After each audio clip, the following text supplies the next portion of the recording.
Everyone, it's me Anjali Verma, your chemistry educator. और आज की इस वीडियो में हम देखने वाले हैं रिएक्टिविटी सीरीज को। कैसे आपको पूरी ही रिएक्टिविटी सीरीज लर्न करनी है विद ट्रिक मैं आपको बताऊंगी। तो स्टार्ट करते हैं। देखो, ये है हमारे पास हमारी रिएक्टिविटी सीरीज।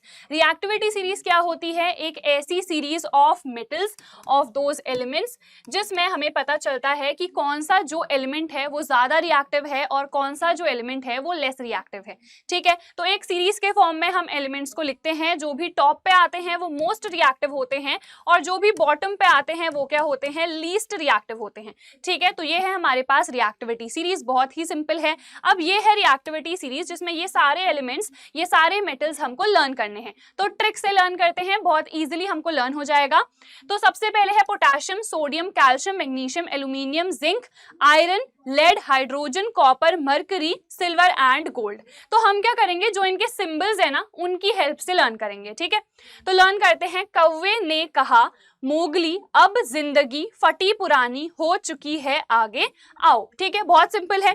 तो कौवे तो के आ रहा है, राइट। ने कहा तो Na, और Na किसके लिए आता है? हमें पता है सोडियम के लिए। ठीक है, कहा Ca कैल्शियम, मोगली तो Mg मैग्नीशियम होता है, Mn अलग होता है वो मैंगनीज होता है, उससे यहाँ पे हमें लेना देना नहीं है। ठीक है, तो मोगली के लिए मैग्नीशियम है। अब तो अब AB होता है, बट आप Al करके इसको लर्न करो। अब जिंदगी, जिंदगी में Zn आ जाएगा।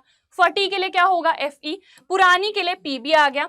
हो चुकी है तो हो के लिए हाइड्रोजन H आएगा, चुकी तो Cu यानी कि कॉपर, है आगे आओ तो है हमारे पास क्या है? Hg जो कि क्या होता है? मरकरी। ये आपको याद रखना है। आगे तो Ag जो कि क्या होता है? सिल्वर। आओ तो Au जो कि होता है हमारे पास गोल्ड। तो पहले तो जो भी सिंबल्स है ना वो आपको सबके ही लर्न होने चाहिए। अगर आपको सिंबल्स याद हैं तो इस ट्रिक से आपको इजीली लर्न हो जाएगा कि कौन से हमारे पास जो मेटल्स हैं वो मोस्ट रिएक्टिव हैं, कौन से लेस रिएक्टिव हैं। ठीक है, तो जो भी हमारे पास रिएक्टिविटी सीरीज में ऊपर आता है वो क्या कर सकता है? जो भी नीचे आ रहा है मेटल उसको डिस्प्लेस कर सकता है। हमने क्या पढ़ा है? हमने पढ़ी है बहुत सारी टाइप की रिएक्शंस, जिसमें से एक क्या होती है? Displacement reaction. और डिस्प्लेसमेंट रिएक्शन में हम क्या करते हैं? डिस्प्लेस करते हैं ना। सो जो भी हमारे पास ज्यादा रिएक्टिव होगा, ज्यादा ताकतवर होगा, वो क्या करेगा? वो लेस रिएक्टिव वाले की जगह ले लेगा। Obviously it is very simple. जैसे कोई भी बच्चा है, अगर वो वीक है तो एक स्ट्रॉन्ग बच्चा आएगा, वो उसको धक्का मार देगा। ठीक है, ऐसे करना नहीं है वैसे, बट ऐसा ही होता है ना। तो जो भी ज्यादा ताकतवर है वो हमेशा ही कम ताकतवर वाले को दबा सकता है। तो इसीलिए जो भी ज्यादा रिएक्टिव है वो लेस रिएक्टिव को क्या कर देगा? डिस्प्लेस कर देगा। ठीक है, तो वही चीज हम यहाँ पे भी देखते हैं। Reaction of metals with solution of other metal salts. जैसे कि हमारे पास एग्जांपल भी हम लेते हैं। अगर आपके पास क्या है? आयरन है। ठीक है, इसको मैं कहाँ लिखूं? चलो एक नई स्लाइड ले लेते हैं। आपके पास आयरन है। अब आपने इसको डाल दिया है कॉपर सल्फेट के सॉल्यूशन में, जो कि हमारे पास कौन से कलर का होता है? ब्लू कलर का। ठीक है, तो ये क्या करेगा?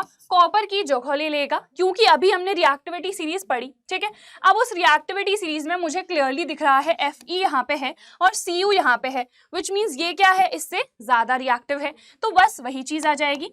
हम क्या करेंगे? यहाँ पे डिस्प्लेस करा देंगे।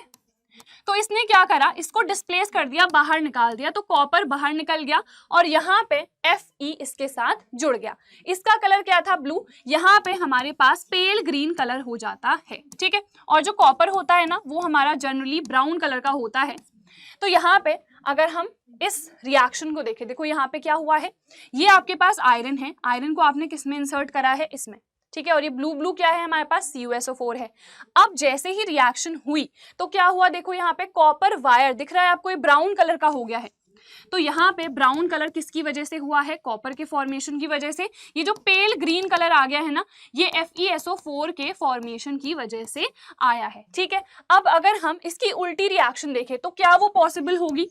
Cu प्लस FeSO4 अगर आप करना चाहो, क्या ये रिएक्शन पॉसिबल होगी? नहीं, this reaction is not possible because copper is less reactive than iron. तो वो ज्यादा रिएक्टिव को कभी भी निकाल ही नहीं सकता है, डिस्प्लेस कर ही नहीं सकता है। ठीक है, तो ये है हमारे पास रिएक्टिविटी सीरीज। इसी के बेसिस पे जो भी डिस्प्लेसमेंट रिएक्शंस होती हैं हम उनको भी इजीली समझ सकते हैं। तो इसको आप अच्छे से लर्न कर लेना। एक और बार मैं ट्रिक बता देती हूँ।